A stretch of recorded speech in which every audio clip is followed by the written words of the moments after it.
Alrighty, so if you guys follow me on Instagram, you know that I really like to read. I like to read a lot, actually. And so I had started an Instagram page, Candace with a K Reads.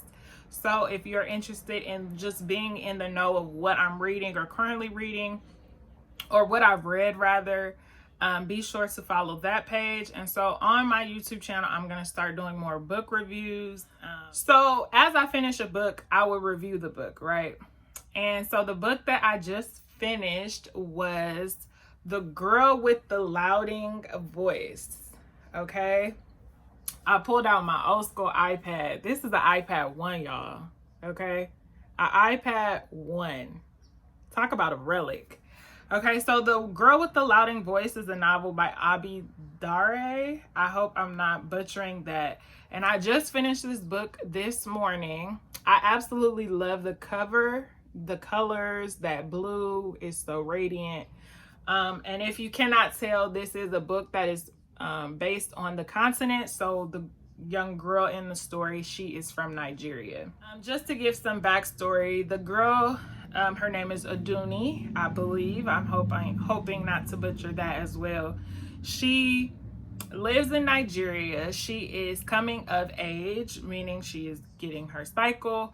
And in many African cultures, that is the time when young girls are then pushed into marriage. And so she doesn't want her life to just be somebody's wife, okay? So she has more for herself. She sees herself excelling. She wants to go to school. Her mother has instilled in her this confidence that you are a girl with a louding voice. And so that is a play on just having a voice and, having agency and being able to speak up for herself.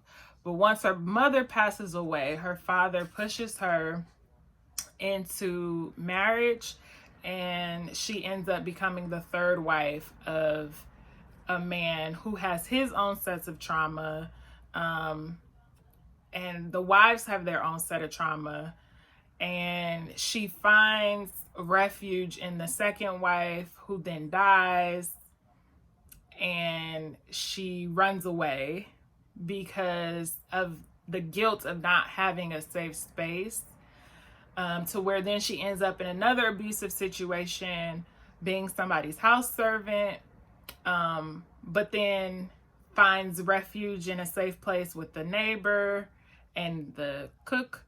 And yeah, I don't like to give spoilers, so I'm giving you a very rough, cut, dry version of the book because I want to encourage literacy and I want you to read the book as well. But in this review, I'm going to tell you some of the things that I really liked about this book so that it hopefully encourages you to read the book as well. First off is the writing. Now, the book starts off in this broken English because it is coming from the character's perspective, who is, keep in mind, 14 years old, not knowing English because she's native to Nigeria. So the book starts in this broken English, and as the book progresses, the English gets better. Initially, I thought I would never get finished with this book because the English was so bad. But in hindsight, and as you see it get better, you come to understand the brilliance in having that happen, because you're reading it literally as you are this girl. And as the English gets better, it's really magnificent that the writer was able to do this. Just the thought process and breaking down the language to then build it back up, pure genius. I absolutely loved that aspect of it. I really liked the vulnerability of the character because you see her really navigating this world on her own, trying to find peace and happiness in such chaos. And her ability to understand everybody and understand and see and understand everybody's traumas and not use that as weapons, she was very caring and thoughtful, and that goes back into the idea that people are people learn these behaviors, and she was making conscious efforts to not do that. I'm all for women's empowerment, and I think it was beautiful that she was able to find safe space in women, but she was also able to find a safe space in a man. So in the book, you'll see that she gravitates to the second wife, who kind of takes her in under her wing, and they, loves on her. And then later you see her gravitate to the kind of outcast of the women's group, who takes her under the wing and takes care of her. But you also see the chef of the house that she ends up working at, who really looks out for her. And it's kind of like, if anything happens, you better scream. If, I'm helping you get to school, I'm helping you. So it was nice to see that even though she was on such a turbulent path, that there were people still holding her down. Okay. So there are some key quotes that I really loved in this book. One of them was, you must do good for other people, even if you are not well, even if the whole world around you is not well. And I think that is the summation of this book. Like, Aduni she puts such good out into the world that her good came back to her, and she was able to go to school and all that other stuff. This was also like a good affirmation to read. Okay. I want to enter a room and people will hear me even before I open my mouth to be speaking. I want to live in this life and help many people so that when I grow old and die, I will still be living through the people that I am helping. And then it goes down to say, when you get up every day, I want you to remind yourself that tomorrow will be better than today, that you are a person of value and that you are important. It was this constant theme of like, tomorrow is better than today. That line is said throughout this book a lot of times. Tomorrow is better than today. Tomorrow will be better than today. And I think that is so important to just hold, because you can't hold on to things. Like, there's always tomorrow, God willing. And so tomorrow will be better. So just look towards the future and see what you have in front of you, right? Now, this book is a feminist manifesto. Actually, I won't give it all that. This book very much bigs up feminism. And because the main character is learning, she is able to dismantle a lot of feminist ideologies, patriarchal ideologies that exist that need dismantling, right? Because she's questioning everything. She's unsure of why things are this way because she is learning, right? So, spoiler alert.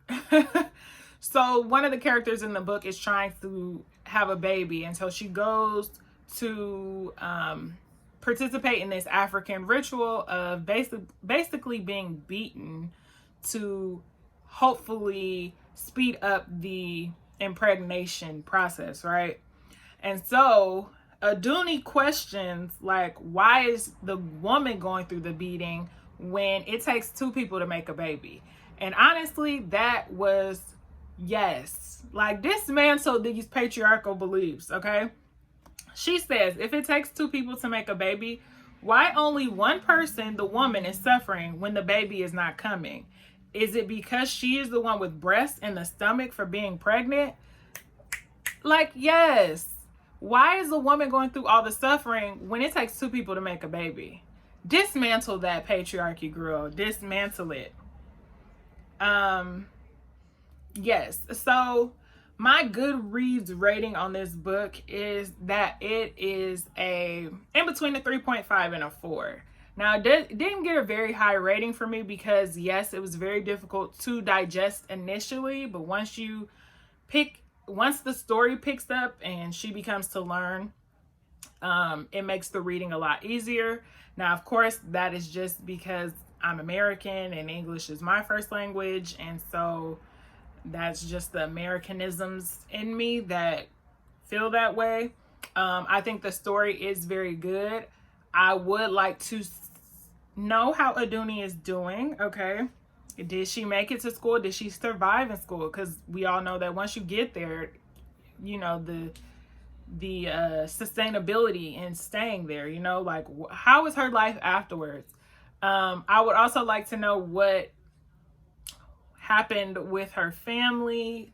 Like I just want more, which I guess is not a bad thing.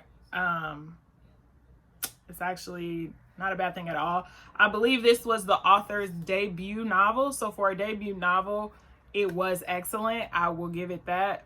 I just was longing for more in the story, but once it picked up, it picks up, and I appreciate that.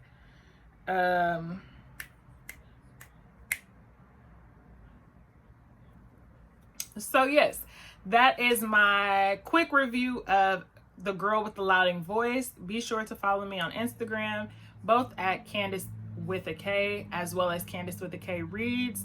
I also am always looking for more Goodreads friends, so I'll put my Goodreads link down below. Be sure to subscribe, because there will be a lot more book reviews, because I read a lot of books. And yeah.